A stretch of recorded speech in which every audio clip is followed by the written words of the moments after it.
ज्यांचं आत्ताच आपण अतिशय सविस्तर आणि सुंदर असं भाषण आणि मार्गदर्शन ऐकले असे समरजित घाडगे, शिवानंद माळी, अरुण लावायचं आहे का ते, अरुण वनवाळे, उमेश देसाई, पांडुरंग पाटील,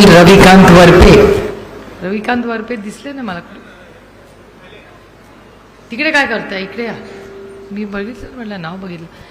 तुषार कामटे, इम्रान शेख, सचिन भोसले, धरमजी सोनकावडे, ज्योतिताई, सुलक्षणाताई, विश्रांत पडाळे, विशाल काळभोर, संदीप चव्हाण, साकी गायकवाड, गणेश बोंडवे, कुशाल अनिल भोसले, रणजित वाडकर, व्यासपीठावरील सर्वच मान्यवर उपस्थित बंधू आणि भगिनींनो, आज समरजित घाटगेंनी जेव्हा मला फोन केला हा कार्यक्रम घ्यायचा आहे, माझ्यासाठी पिंपरी चिंचवड आणि कोल्हापूर आणि गडिंग्लज आणि हा संपूर्ण भाग,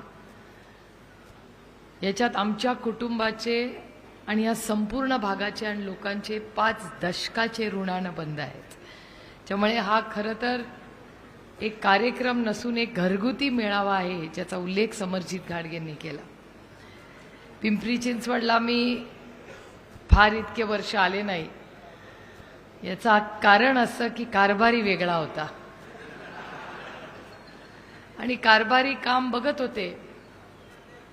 एक कुटुंब म्हणून आपण सगळे काम करत होतो. त्यामुळे कधी कुणाच्या कामात ढवळाढवळ करू नये असा माझा स्वभाव असल्यामुळे मी कधी कार्यक्रम आले तरी घ्यायचे नाही. याचं कारण असं की जर एक व्यक्ती जबाबदारीने एखादं काम करत असेल तर तिथे आपण उगाच लुडबुड करू नये. आणि म्हणून मी कधीच पिंपरी चिंचवडचा रस्ता मी खूप वेळा मुंबईला जायला घेते, पण कार्यक्रम कधी घेतले नाही. आणि त्याच्यामुळे इथली संघटना चांगलं काम करत होती. कधी यश आलं, कधी संघटनेला अपयश आलं. त्याची कारणं काय आहेत हे चर्चेसाठी आपण बसलेलो नाही आहोत. पण या संपूर्ण भागात आदरणीय पवार साहेबांवर प्रचंड प्रेम करणारे आपण आपल्या कुटुंबातले लोक आज इथे जमलेलो आहोत, हे सांगताना खरंच मनापासून आनंद आणि समाधान वाटतं. समरजी, तुम्हाला माहिती आहे का नाही ही गोष्ट मला माहिती नाही, पण आदरणीय पवार साहेबांनी कोल्हापूरला 25 वर्षापूर्वी एक जागा घेतली होती. आणि ती कशासाठी घेतली होती की पवार साहेबांनी ठरवलं होतं की मी रिटायर झाल्यावर, बारामती तर माझं घर आहेच, पुण्याला आपला फ्लॅट आहेच, पण दुसरीकडे कुठे मला जाऊन राहायला आवडेल ते विचार करत होते की मी नाशिकला घर घेऊ का कोल्हापूरला घर घेऊ. कारण कोल्हापूर हे आदरणीय पवार साहेबांचा आजोळ आहे. शारदाबाई पवार या भोसले, आजही त्यांच्या मामांचं घर आहे. आम्ही कोल्हापूरला आलो की मामांच्या घरी आजही जातो. आणि पवार साहेबांची इच्छा होती की नाही, आपल्या कुटुंबाचं बाईंचं आठवण म्हणून एक घर तरी कोल्हापूरला असावं. आणि आज त्या संपूर्ण भागामध्ये आज माझ्या आत्या सरोजताई पाटील आजही कोल्हापूरला राहतात. म्हणजे आमच्यापैकी कोणाला कोल्हापूरला राहायची संधी मिळाली नाही, पण आज सरोज पाटील माझ्या आत्या, माई आत्या ज्यांना म्हणतात, त्या राहतात. आणि एक हक्काचं घर ज्याच्यावर अनेक वर्ष माझं फार लक्ष होतं, हे मी अतिशय प्रांजळपणे कबूल करते. तुम्ही समरजित भाऊंना विचारू शकता की राष्ट्रवादी काँग्रेसमध्ये तुम्ही आपण एकत्र काम करूया, हे मी किती वर्ष त्यांच्या मागे लागले तुम्ही बघा. अनेक वर्ष मी त्यांना भेटायचे की मला वाटायचे की नाही ये तो बंदा साथ काम करना ही करना है.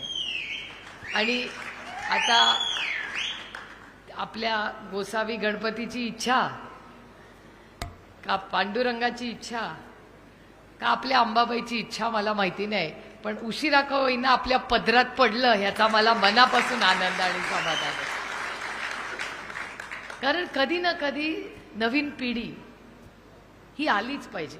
आणि हे फक्त समरजित भाऊ तुमच्यासाठी नाही आहे, कधी ना कधी मलाही त्याचा विचार करावा लागणार आहे. कारण का नवीन टॅलेंट, नवीन आयडियाज या संघटनेमध्ये, जबाबदारीमध्ये या आल्या पाहिजेत, किंवा नवीन एक पिढी ट्रेनही झाली पाहिजे. एक अनुभव आणि दुसरीकडे ऊर्जा याचं कॉम्बिनेशननीच पक्ष चालतो. म्हणजे ज्येष्ठांचं मार्गदर्शन असलंच पाहिजे, कोणीतरी आपल्या सगळ्यांवर अंकुश ठेवणारं असलं पाहिजे की आपण चुका करत नाहीये ना, आपल्याकडून हातून उत्साहाच्या भरात काही चुकीचं होत नाहीये. आणि एक नवीन पिढीची तंत्रज्ञान असेल, नवीन विचार असेल, समाजात होणारे नवीन बदल असेल, हे आत्मसात करून संघटना चालवणं, या दोन्हीसाठी संघटना ही फक्त एक दुर्दैव आहे की आज राजकारणात फार लहान पद्धतीने बघितलं जातं. पक्ष फोडणे, घरं फोडणे, सत्तेत येणं आणि मग पुढचं तुम्हाला माहिती आहे, मला काय सांगायची गरज नाहीये. एवढ्यापर्यंतच राजकारण सीमित झालं. हे राजकारणच नाहीये. सत्ता ही काय असते? सत्ता हे एक माध्यम आहे, तुमच्या आयुष्यात एक चांगलं बनवण्यासाठीचं साधन आहे, माध्यम आहे. आणि ते माध्यम फक्त रस्ते बांधून होत नाही, त्याच्यात सामाजिक परिवर्तनही झालं पाहिजे. आणि त्या सामाजिक परिवर्तनात पुरुषांच्या बरोबरीने महिलांनाही समान अधिकार मिळाले पाहिजेत. हा बदलाव आपल्याला करायचा. आणि म्हणून माझ्या खूप अपेक्षा आहेत समरजित घाटगेंकडून. मगाशी कोणीतरी म्हणलं की आमदारच होणार, मंत्री. अरे लाल दिवा तर ह्या मतदारसंघाला अनेक वर्ष आदरणीय पवार साहेबांनी दिलेलाच आहे. माझं म्हणणं आहे, पुढची क्रांती मागा.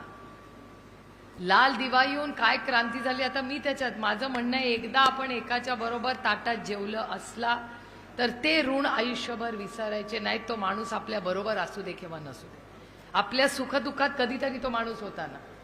मग आपण कशाला उणीधुणी काढत बसायची. जो कल हुआ मैं नहीं बदल सकती, लेकिन मेरा कल, माझा उद्या जो आहे तो मी नक्की बदलेन. ती ताकद समरजित घाटगेंमध्ये आहे, हा विश्वास माझा समरजित आहे. आणि राजकारण कोणीतरी बदललं पाहिजे ना. आपण त्याच चिखलात किती दिवस